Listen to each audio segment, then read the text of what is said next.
Welcome to the Conscious Conversation series. This is episode 4, and today I'm speaking with Richie Gill, one of Axilent's founding partners and master facilitator. Richie works with senior leaders and their teams, coaching and facilitating processes that help these teams significantly improve their own and their organization's performance. He's also a culture expert and helps clients develop the behaviors, symbols, and systems required to accomplish the desired business strategies. Richie is an intense sportsman and has participated in several international marathons, holding the 3:05 mark in the 26.2 miles. Richie works at integrating the physical, cognitive, and spiritual realms into a successful and balanced life. In today's episode, we talk about the importance of the integrity in leadership. What role does integrity play in leadership? Hi, Barbie. Nice talking to you and the audience. Well, that's an interesting question.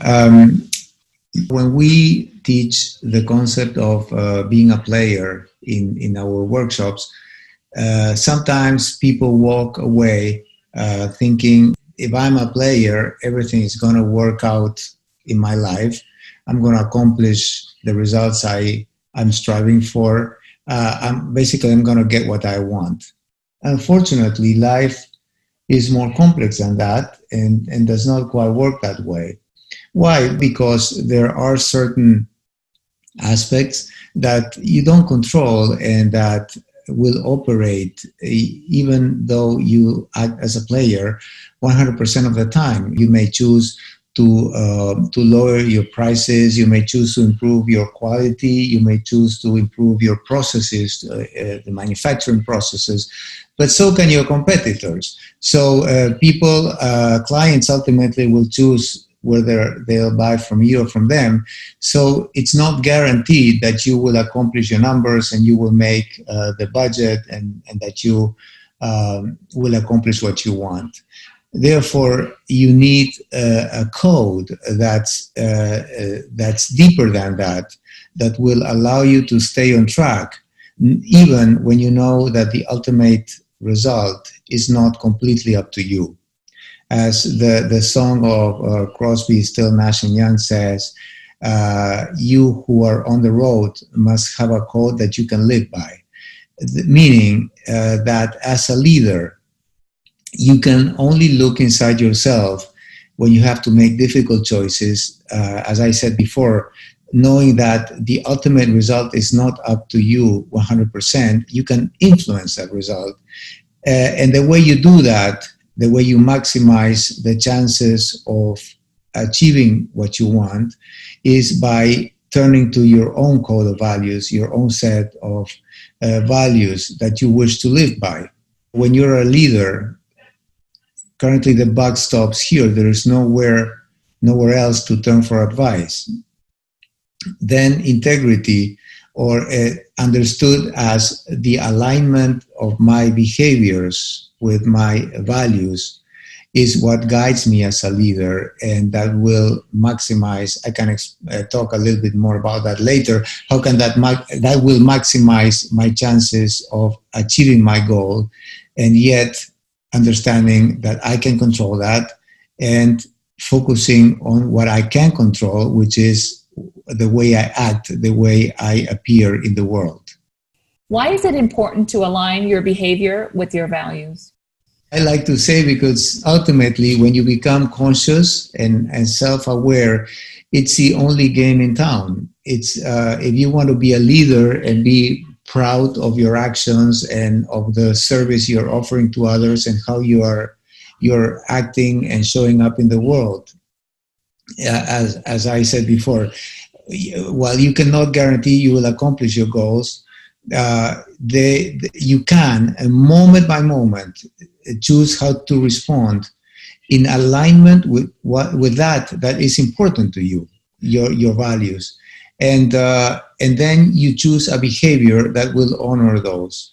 I want to make a comment here because you could argue that you could have certain values that are in some extremist religions or even terrorist organizations. You could have people believe, well, if I kill this many, I will go straight to heaven. and enjoy nirvana forever. That integrity is unethical for me because my way of seeing, of checking whether values are ethical or not is do they support life or not. So if I am acting with a set of in alignment with a set of values that support life and the well-being of others, I would say that my behavior is in integrity and ethical. And this is what leaders, in my opinion, in my humble opinion, should strive for. As I said before, I do believe, because one of my key values is excellence. Excellence means I will pursue my goals to the best of my abilities, and I will give it all to accomplish what I want, what I'm striving for, knowing that it's not fully up to me. And yet, pursuing my goals, acting in integrity with my values, will maximize the opportunity to accomplish what I want. So it's not true what we sometimes hear in our workshops, that if you pursue behavior in alignment with your values, which we call success beyond success, will make you stop pursuing your goals. That works totally the opposite way, in my experience. Why is winning at all cost not a long-term strategy? That's a great question. In soccer, for example, in football, everybody wants to win. However, you don't want to win at any cost. Let's put it this way. You shouldn't want to win at any cost. I mean, you could break your adversary's leg, but that would be getting an unfair advantage, not playing by the rules of the game. So in the short term, if you're competing with some competitor that has absolutely no boundaries, he could, in the short term, have more degrees of freedom than you have, because for you there are certain boundaries that you will not overstep, and maybe he wouldn't, and maybe he could get an unfair advantage, or he could get greater degrees of freedom in the short term. My claim is that in the longer term, in the medium and long term, it is impossible to win if you are not behaving ethically and in integrity with your values. There are many examples in the business world. Enron, Tyco, Qualcomm, they all had a very nice list of values hanging from the wall. And still, that could not prevent the unethical behavior of the executives. So I like to claim that the only way to success in the longer term is by pursuing success beyond success as a long-term strategy. As I say, that does not guarantee that moment by moment in the short term, when you are competing with people that are willing to behave unethically. Now the question is, even if that would be possible, how do you want to show up as a leader? I mean, what will make you proud of your actions when you have to look at your legacy and how you're going to be remembered, and what is the impact you are creating in the world? Are you willing to step over those boundaries? Those are very deep questions to ask yourself. What impact does integrity or success beyond success have on an organizational culture? When people act in alignment with their values, you start to create a culture where the pursuit of the goals is done within the ethical limits of those values. In my opinion, this creates a virtuous circle where people pursue the goals to the best of their abilities. As I said before, I will make the most to strive for excellence at every level in the organization. And that will maximize the chance to accomplish the goals that we are pursuing. At the same time, knowing that it's not guaranteed that we will get there, because success is contingent, while success beyond success is unconditional, dependent only on self-determined principles, which are the alignment of behaviors with the values, individual values, and also the values of the organization. So ultimately, when you have leaders and the people overall in a company behaving like that, you start to create a culture of integrity where the organization as a whole will behave within the ethical constraints of a set of values. And that will, in turn, allow the organization most likely to accomplish its goals. What role does discipline play? Discipline is critical when you speak about success beyond success. As I was saying before, that success beyond success will normally not, or sometimes it will not pay off in the short term, but more in the when you look at the situation as a process or as a medium to longer term. Discipline is critical, because discipline is the capacity to persist on a course of action, even when you know that the rewards are going to come later in the future. It's the difference between immediate gratification and being able to postpone gratification.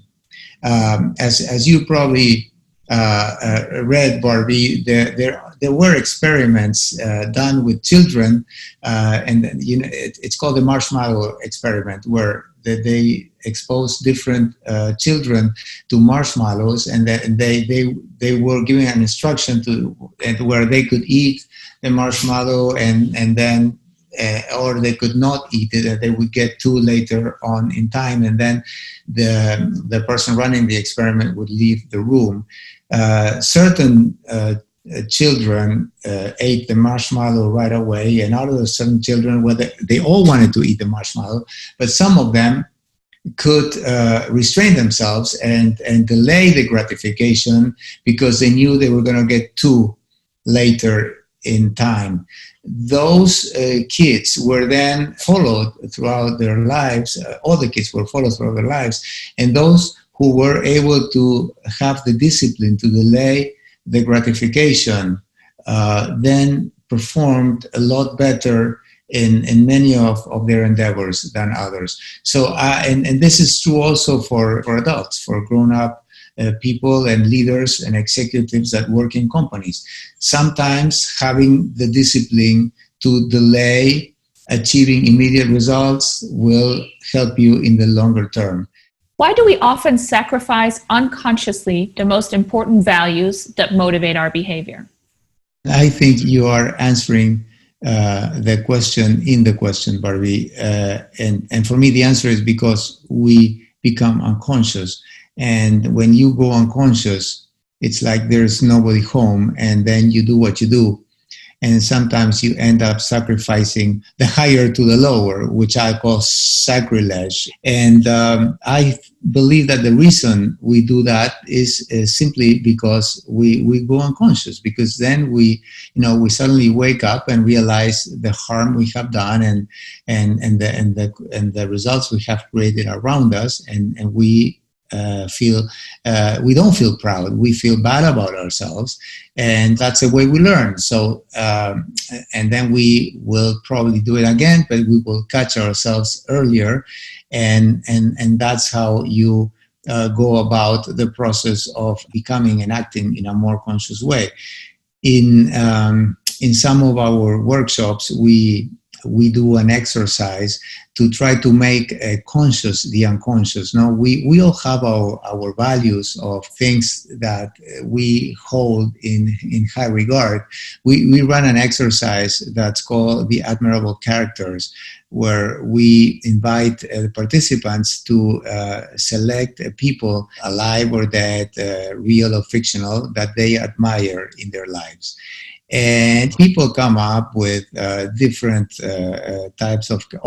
types of characters: Mother Teresa, Gandhi, William Wallace, etc., etc., etc. And when they list the qualities that they admire in these characters, those qualities are always, almost in 100% of the time, process qualities. They admire the valor, their persistence, the humility, the capacity to love others, their service, etc., etc., etc. We have yet to find people in our workshops, and we have done this many, many times, probably with thousands of participants, that they admire power, money, being a celebrity. Nobody strives for that when you really look inside yourself. And as we say in our philosophy, those that you admire in others is your golden shadow. It is the same thing that you admire and that you possess yourself. So this is a very beautiful exercise where we help participants connect to their own set of values and ethical principles by which they can choose to run their lives. And then the second part of the exercise is even more revealing, because there we ask participants to think which were the circumstances that allowed those admired characters to display those values that they admire so much. And normally, the conditions that will enable those values to shine are conditions of difficulty, conditions of challenge, conditions where those values are put to the test. So we like to say anybody can sail in calm waters, but when the sea gets stormy, these set of principles and values are the ones that keep you steady and sailing, keeping your course. And so I think it was a long answer to a short question, but I really connect with this principle in our philosophy, and I love to address this with participants and get into deeper conversations and dialogues with them about this, because this really, this can change your life.